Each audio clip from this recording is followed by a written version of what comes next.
El sol se hundía tras las colinas cuando el primer jinete llegó al campamento. Elías tomó el pergamino. La caravana de suministros no existía más. Una tormenta de arena lo había borrado todo. Apenas el polvo se asentó en el horizonte, un segundo mensajero irrumpió en el patio. Respiraba con dificultad, con el pecho agitado por la carrera. Se detuvo frente a Elías y soltó la noticia. La casa comunal se había desplomado sobre sus hijos. No hubo supervivientes. Elías soltó el documento. El papel cayó sobre la tierra seca. Se quedó inmóvil, mirando el vacío donde antes estaban sus planes y su futuro. Caminó hacia el centro de la sala, con los pasos pesados, arrastrando los pies. Sus manos buscaron algo a qué aferrarse, pero solo encontraron el aire. Se dejó caer sobre el suelo.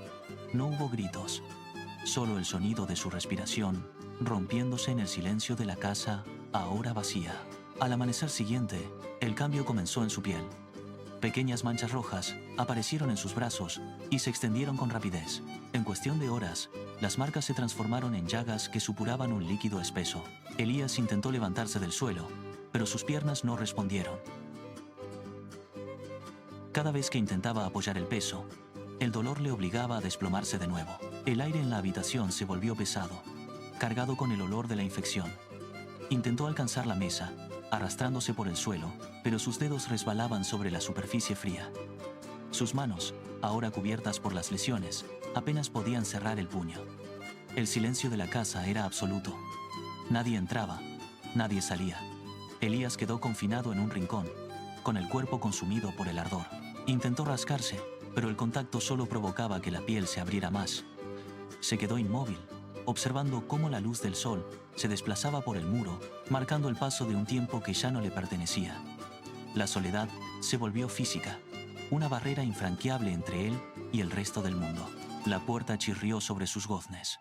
La esposa de Elías entró en la penumbra de la estancia. Sus pasos resonaron con firmeza sobre la piedra.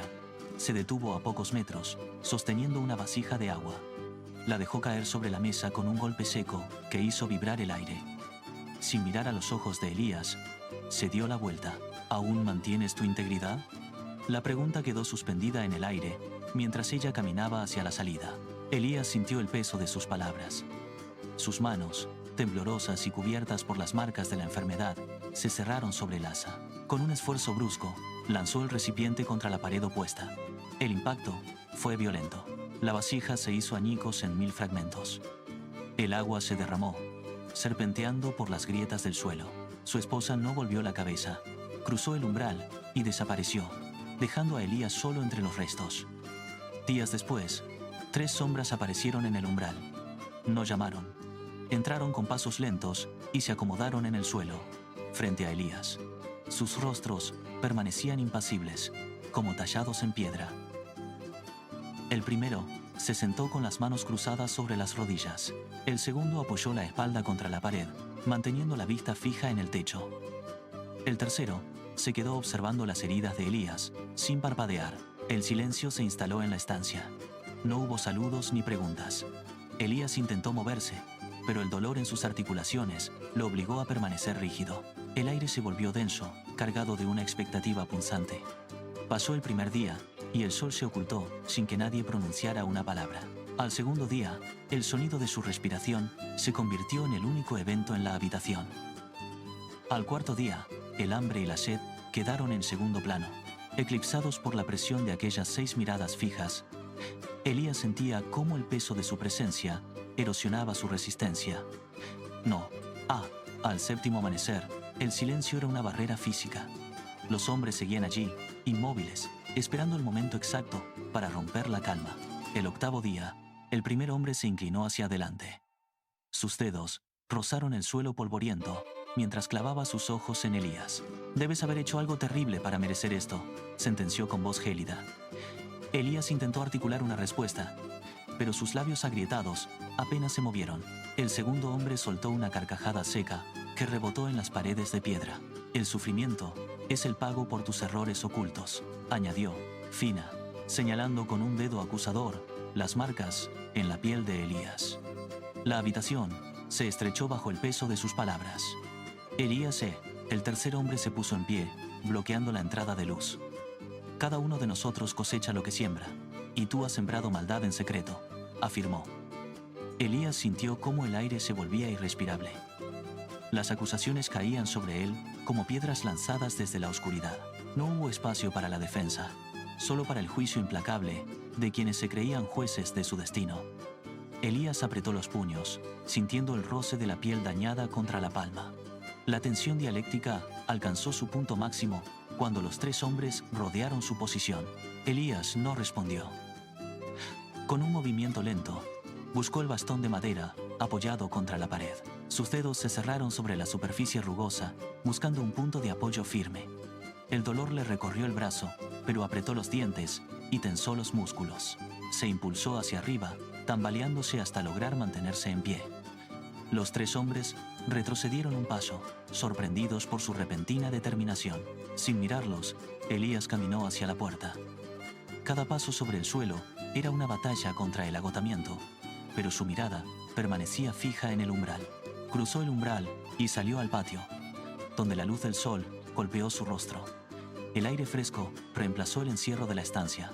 Se detuvo en el centro del patio, sintiendo la tierra bajo sus pies. Levantó la cabeza, buscando el horizonte despejado. Extendió sus manos vacías hacia el cielo, con las palmas abiertas, mostrando las marcas en su piel como un testimonio de su resistencia. No he cometido injusticia, proclamó con voz ronca, una nota de firmeza que cortó el aire. Se mantuvo erguido, con el bastón firmemente plantado, mientras el viento movía el polvo a su alrededor. Un año pasó. La fiebre, que durante meses mantuvo a Elías postrado, finalmente se retiró de su cuerpo.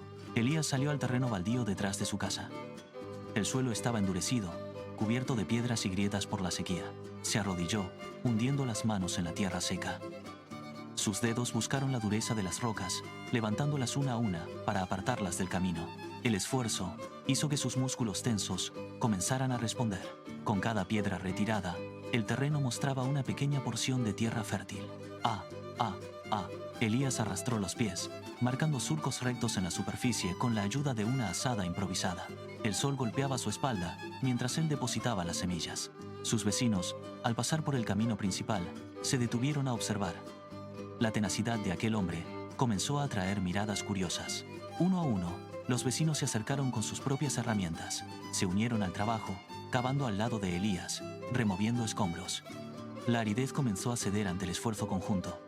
Donde antes solo había polvo, las primeras señales de brotes verdes empezaron a asomar. El sol comenzaba a descender, cuando una sombra se proyectó sobre el sendero que conducía a la entrada. Elías, con la azada firmemente sujeta entre sus manos, detuvo el movimiento. Sus músculos se tensaron ante la presencia inesperada. A pocos metros, una mujer se mantenía inmóvil, flanqueada por dos figuras pequeñas. Era su esposa, regresando tras el largo exilio. Elías observó el polvo que se asentaba sobre los pies de la recién llegada. No hubo gritos, ni preguntas, ni gestos de rechazo. Elías dejó caer la azada al suelo. El metal golpeó la tierra con un sonido seco. Se puso en pie, limpiando el polvo de sus palmas. Caminó hacia el umbral con paso pausado pero firme. Pudo distinguir la fatiga en el rostro de la mujer y la vacilación en los niños. Elías se detuvo frente a la entrada, extendió el brazo y, con un movimiento fluido, empujó la pesada hoja de madera hacia adentro. Se hizo a un lado, despejando el paso con un ademán sencillo, invitándolos a entrar sin condiciones. La barrera se desmoronó. El patio, que durante tanto tiempo permaneció en silencio, se llenó de nuevo con el sonido de voces humanas. Los niños corrieron entre los árboles frutales, sus risas rebotando contra las paredes de piedra que Elías había levantado con sus propias manos. La mujer se movía por el espacio, organizando los enseres, mientras el aroma a pan recién horneado comenzaba a mezclarse con el aire fresco del atardecer. Elías se retiró hacia el porche. Se sentó en el escalón de madera, dejando que sus manos, callosas y marcadas por el trabajo, descansaran sobre sus rodillas. Desde allí, su mirada recorrió el horizonte. Los campos, antes áridos y cubiertos de escombros, se extendían ahora como una alfombra de tonos verdes y dorados. Los graneros estaban llenos, las semillas que él mismo sembró habían germinado, transformando la ceniza en sustento. Observó cómo la luz del sol se filtraba entre las hojas de los cultivos, creando destellos que danzaban sobre la tierra arada. No había rastro de la tormenta, ni de la fiebre, ni de la soledad que una vez definió su existencia. El ciclo se había cerrado.